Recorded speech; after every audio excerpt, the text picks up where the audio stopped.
Hello everyone, welcome to my channel. मैं हूं प्रज्ञा और आज के वीडियो लेक्चर में हम जो है सीजी बोर्ड की क्लास 9th पॉलिटिकल साइंस का chapter 12 the main features of democracy, इसका हम सेकंड पार्ट देखेंगे। तो फर्स्ट पार्ट हमने देख लिया था। इसमें हमने देखा था कि लिबिया और म्यांमार में कैसे जो है डिक्टेटरशिप से जो है डेमोक्रेटिक गवर्नमेंट आई थी। और ये जो डेमोक्रेटिक गवर्नमेंट है ये होता क्या है, तो डेमोक्रेसी क्या है, बिल्कुल अपोजिट होता है डिक्टेटरशिप का। हमने डेमोक्रेसी के बारे में जाना, हमने देखा कौन से कंट्रीज में कब कब डेमोक्रेटिक गवर्नमेंट बन चुका था। उसके बाद जो है मैप स्टडी के बाद हमने बहुत सारी चीज़ें जो और जानी, जिसमें हमने एक अकाउंटेबल गवर्नमेंट क्या होता है डेमोक्रेसी में। उसके बाद देखा हमने ये देखा कि इलेक्शंस फिक्स इंटरवल्स में होते हैं, जैसे कि इंडिया में जो इलेक्शंस है वो हर 5 साल में होते हैं। उसके बाद हमने देखा कि फ्री और फेयर इलेक्शंस कैसे होता है और इसको कौन कराता है, इलेक्शन कमीशन जो है वो कराता है। एक पर्टिकुलर बॉडी होती है इलेक्शन कमीशन जो इस इलेक्शंस को कंडक्ट कराती है। अब उसके बाद हमको यूएएफ यूनिवर्सल एडल्ट फ्रेंचाइजी के बारे में देखना है। तो यूनिवर्सल एडल्ट फ्रेंचाइजी क्या होता है, जो रूल जो जिसके तहत जो है हर एक नागरिक जो है, जो एक पर्टिकुलर एज ग्रुप होता है हर कंट्री में। तो हमारी कंट्री में 18 ईयर्स है, तो 18 ईयर्स अबव जो लोग हैं हमारे कंट्री में, चाहे वो कोई भी धर्म संप्रदाय के लोग हो, कोई कास्ट के हो, कोई भी जेंडर के हो, उनको वोट देने का अधिकार है। तो उसके बारे में हमको जानना है। So we say that democracy is a government by the people. This means every adult in the country, whether male or female, rich or poor, or any other religion or faith or speaking any language, has right to vote. जैसे कि मैंने बताया कि democracy कैसा है, एक government है जिसमें जो राज्य है वो लोगों के द्वारा किया जाता है। लोगों के द्वारा कैसे किया जाता है, तो सारे लोग तो राज्य नहीं कर सकते, तो लोग अपने प्रतिनिधि चूज करते हैं। तो ये प्रतिनिधि को कैसे चूज किया जाता है, वोट के द्वारा। तो हर एक जो नागरिक कंट्री का है उसको अधिकार होता है कि वोट दे सके। तो इसमें या तो मेल हो, फीमेल हो, गरीब हो, अमीर हो, किसी भी रिलीजन का हो, फेथ हो, कोई भी लैंग्वेज बोलता हो, इससे कुछ फर्क नहीं पड़ता, उसको अधिकार है कि vote they. This is political equality, और इसको क्या कहा जाता है, पॉलिटिकल इक्वालिटी, राजनीतिक समानता। तो each vote has same value, whether rich और पुअर, लिटरेट और illiterate, every person's vote has equal value. तो हर जो वोट है जो दिया जाता है किसी भी व्यक्ति के द्वारा, उसकी सेम वैल्यू होती है, चाहे वो रिच हो, पुअर हो, मतलब गरीब हो, अमीर हो, पढ़ा हुआ हो, लिटरेट मतलब पढ़ा हुआ हो, इलिटरेट मतलब ना पढ़ा हुआ, अनपढ़ हो, तो हर एक वैल्यू वोट की वैल्यू इक्वल होती है। So in the beginning, some countries limited the right to vote to only those people who owned property or paid taxes. तो इससे पहले भी जो ये वोट देने वाला जो सिस्टम है ये बहुत ज़्यादा पुराना है। तो इससे पहले हमने हिस्ट्री के चैप्टर्स में देखा था कि पहले के समय में जो वोट देने की जो प्रक्रिया है वो कुछ कंट्रीज में लिमिटेड होती थी उन्हीं लोगों के लिए जो कि या तो उनके पास प्रॉपर्टी हो, वो रिच हो, फिर उसके बाद या तो फिर उन्होंने टैक्सेस पे हुए। तो धीरे धीरे समाज बदला, फिर ये जो राइट टू वोट है सिर्फ मेन तक ही थी, और बहुत समय के बाद ही जो है वुमेन्स को वो राइट मिला कि वो वोट दे सके। तो after many struggle the right to vote was gradually given to everybody. तो धीरे धीरे जो है ये जो राइट टू वोट है वो हर एक व्यक्ति को मिल गया। इन इंडिया यूनिवर्सल एडेड franchise was accepted from the day the constitution was adopted. तो 26 जनवरी जब हमारा कॉन्स्टिट्यूशन अडॉप्ट हुआ था उसी समय से जो ये वोट देने वाला जो सिस्टम है अडल्ट यूनिवर्सल एडेड फ्रेंचाइजी, इसको एक्सेप्ट किया गया था। इसका मतलब क्या है, जो भी लोग हैं हमारी कंट्री में जो 18 साल से ऊपर है वो अपना वोट दे सकते हैं। अब उसके बाद पीपल का, लोगों का क्या पार्टिसिपेशन होता है डेमोक्रेसी में, उसके बारे में हमको देखना है। In a democracy people participate in the functioning of the government. तो डेमोक्रेसी में क्या है, लोग पार्टिसिपेट करते हैं गवर्नमेंट बनाने में। तो citizen play an active role in making and implementing law. It is the people who form the government of their problem and needs. तो सिटीजन्स एक बहुत बड़ा रोल प्ले करते हैं इस गवर्नमेंट को फॉर्म करने के लिए और जितने जो लॉज हैं उसको बनाने के लिए। तो ये लोग ही हैं जो गवर्नमेंट को इन्फॉर्म करते हैं अपने प्रतिनिधि के द्वारा। जैसे हम एक छोटे रीजन में एक सिटी में रह रहे हैं, तो हमारे पास अगर कोई प्रॉब्लम है तो हम अपने पार्षद को बताएंगे। तो वो जो पार्षद है, वो जो वार्ड काउंसलर है, वो आगे उस बात को लेके जाएगा। तो इस तरीके से चेन में जो है बातें आगे तक पहुंचती है, एक लोकल इंसान से लेके आगे गवर्नमेंट तक के सारी बातें पहुंचती है। तो before a policy is formulated, it is widely discussed among the people. There are many ways this is done to strengthen democracy. तो कोई भी पॉलिसी, कोई भी रूल रेगुलेशंस आने से पहले एक डिस्कशन होता है लोगों का ये ग्रुप में, और बहुत सारे तरीके हैं जिसके बाद ही, बहुत सारे प्रोसेसेस है उसके बाद ही जो है वो रूल लागू होता है।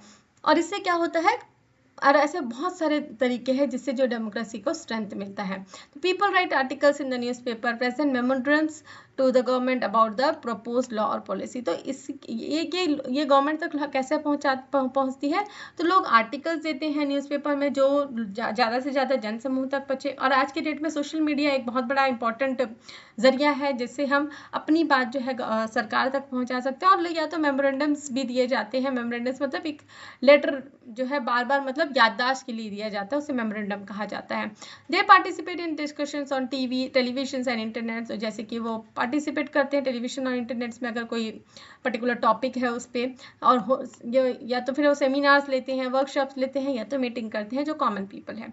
They may use many other methods to make their opinion on the law or policy known. There are many societies and committees to direct these discussions and interactions. The biggest enemy of democracy is the apathy of the people. अब यहाँ पे बहुत सारे जरिए हैं, तो इतने सारे जरिए हमने देखा कि जिससे जो है लोग जो है अपनी बात को जो है आगे सरकार तक पहुँचा सकते हैं। तो बहुत सारी सोसाइटीज़ होती है, कमिटीज़ होती हैं जहाँ पे डायरेक्टली इंटरेक्शंस होते हैं ताकि जो लोगों की बात है जो वो सरकार तक पहुंच सके। लेकिन इसमें एक बहुत बड़ा जो डेमोक्रेसी में जो बहुत बड़ा जो एनिमी है, शत्रु है, वो क्या है कि हर कोई जो है डेमोक्रेसी को लेके उतना उत्तेजित नहीं होता, उतना इंटरेस्टेड नहीं होता। तो ऐसे सारे लोग नहीं है। अगर सारे लोग इस चीज़ को सोच के समझे कि हमारी कंट्री है, हमें आगे कंट्री को आगे बढ़ाने के लिए काम करना है, तो बात ही क्या होती। आगे देखेंगे तो यहाँ पे जो महिलाएं हैं खड़ी हैं लाइन में, और ये क्या है, वोट देने जाएंगी। तो वो women casting they vote in an election, और ये है ईवीएम, इलेक्ट्रॉनिक वोटिंग मशीन। तो जब भी हम वोट देने जाते हैं तो इसी तरह का मशीन होता है जिसमें अलग अलग जो पार्टीज होते हैं उनके चिन्ह होते हैं, उनका जो पार्टी का जो है साइन होता है। और अगर आप किसी को नहीं इंटरेस्टेड है, आप किसी पार्टी में नहीं इंटरेस्टेड है, तो आप नोटा में भी क्लिक कर सकते हैं। नोटा का मतलब है कि आप किसी के भी पक्ष में नहीं है। उसके बाद रूल ऑफ लॉ क्या होता है? A defining characteristics of democracy is rule of law. This means government performs all the function in accordings with the law and doesn't do anything which is against the law. तो एक defining characteristic क्या होता है democracy का, कि एक नियम है और उस नियम के हिसाब से ही जो है गवर्नमेंट को फंक्शन करना है, गवर्नमेंट को आगे बढ़ना है। वो बिना सोचे समझे, बिना इस लॉ को जाने आगे बढ़ नहीं सकता, उस लॉ के हिसाब से ही उनको काम करना है। The rule of law means all the laws apply equally to all citizens of the country. No individual is exempted from the law in any way. There are many instances when high-ranking officials and powerful leaders had to face legal proceedings in the courts like common citizens. अब जो rule है, जो law है, उसके according ही सबको काम करना है। तो ये जो लॉ का मतलब क्या है कि हर एक जो सिटीजन है, ठीक है, हर एक जो सिटीजन है वो एक होता है जस्टिस के लिए भी। तो जस्टिस के लिए मतलब अगर कोई गलती करता है, कोई हाई रैंकिंग ऑफिशियल है, तो उसको भी उसी प्रोसीजर से गुजरना पड़ेगा सजा लेने का, जो कि किसी एक कॉमन सिटीजन को गुजरना पड़ेगा। उसके बाद है रेस्पेक्ट फॉर लॉ। अब डेमोक्रेसी में we depend on institution that function according to the constitution of law. तो इन डेमोक्रेसी हम एक इंस्टीट्यूशन पे बिलीव करके चलते हैं, उसके कि वो इस कॉन्स्टिट्यूशन है और लॉ के हिसाब से काम करेगा। तो no one has the authority to perform any illegal right.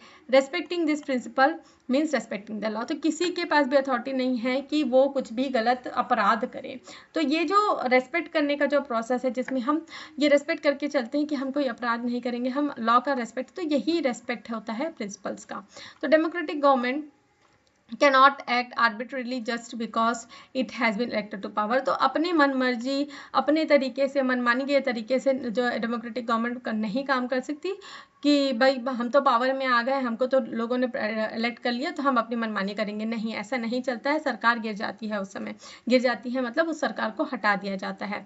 तो it has a function, it has to accept and function in accordings with some basic laws and rules of conduct. It is a duty of government and the people to respect a free and independent judiciary. तो जो democratic government है उसको कुछ laws हैं, उनके हिसाब से ही चलना पड़ता है, जो रूल्स ऑफ कंडक्ट है उसको फॉलो करना पड़ता है। और ये ड्यूटी है गवर्नमेंट और लोगों की कि वो रेस्पेक्ट करे ये जो इंडिपेंडेंट जुडिशरी है। इंडिपेंडेंट जुडिशरी मतलब हम कोर्ट कचहरी वाला जो बात करते हैं उसे इंडिपेंडेंट जुडिशरी कहा जाता है। तो इंडिपेंडेंट जुडिशरी इसलिए कहा जाता है कि जो जुडिशरी है, जो न्याय करने वाली जो न्याय करने वाला जो वो है, जो बोलते हैं ना कानून अंधा होता है, तो कानून इसलिए अंधा होता है तो क्योंकि उनके आगे में कोई बड़ा छोटा नहीं होता है। उसके बाद हमको देखना है ह्यूमन राइट्स और डेमोक्रेसी का क्या रिलेशन है। तो human rights are those entitlements that are necessary for a individual to live with dignity and progress in life. People can not realise their full potential without this rights.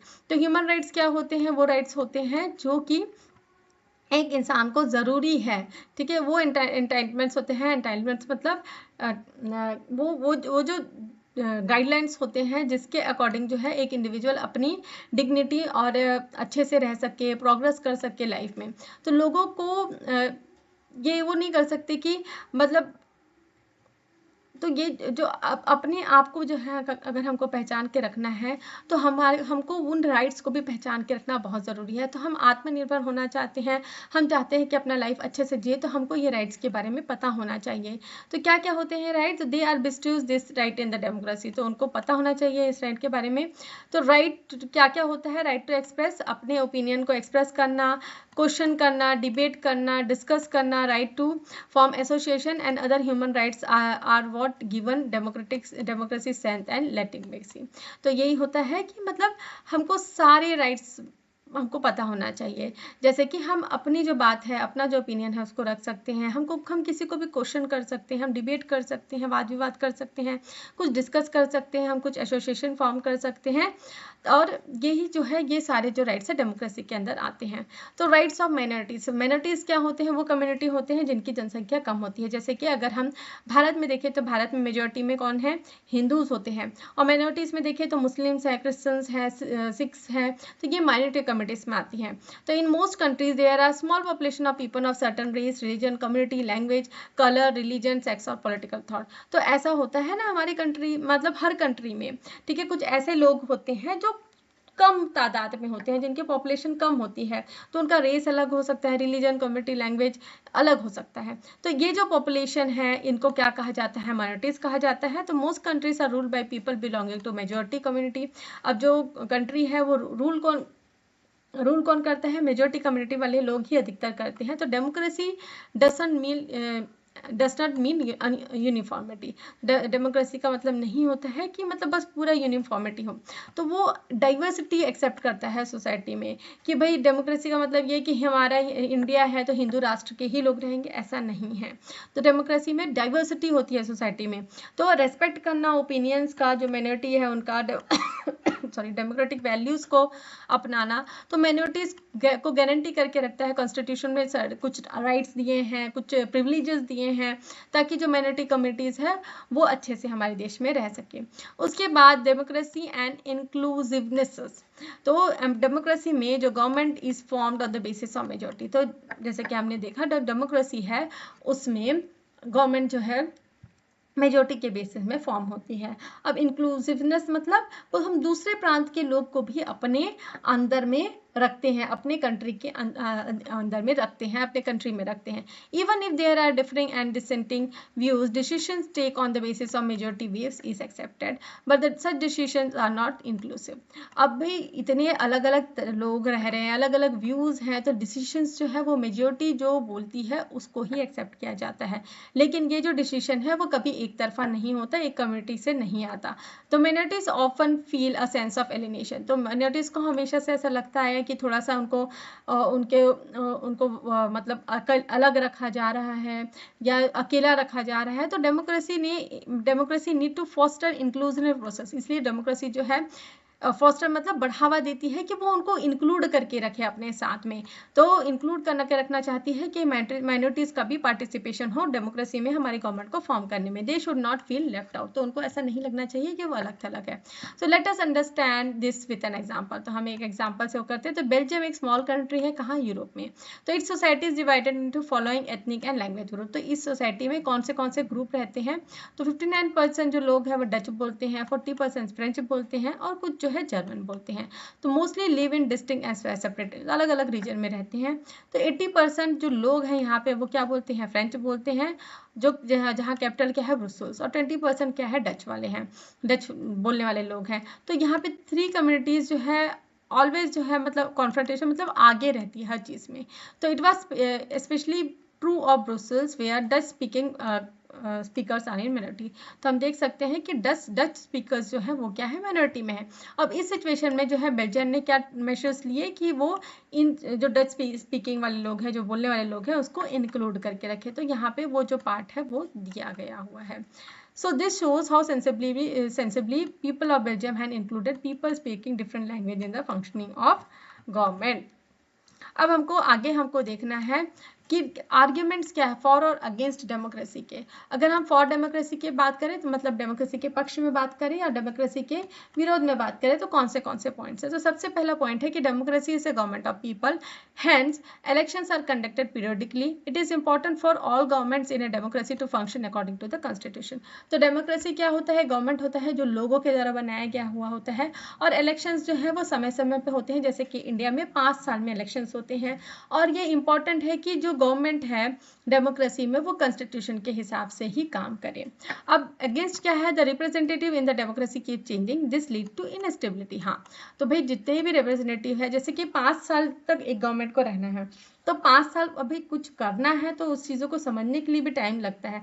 तो mean time में democracy, जैसे सरकार बदली तो पार्टियां भी बदल गई, तो रिप्रेजेंटेटिव भी चला गया, अब वो समझने लग गया, अच्छा काम करने लगा, और कुछ आगे पीछे हुआ तो वो वहाँ से हट गया। तो इस तरीके से क्या होती है, इंस्टेबिलिटी होती है।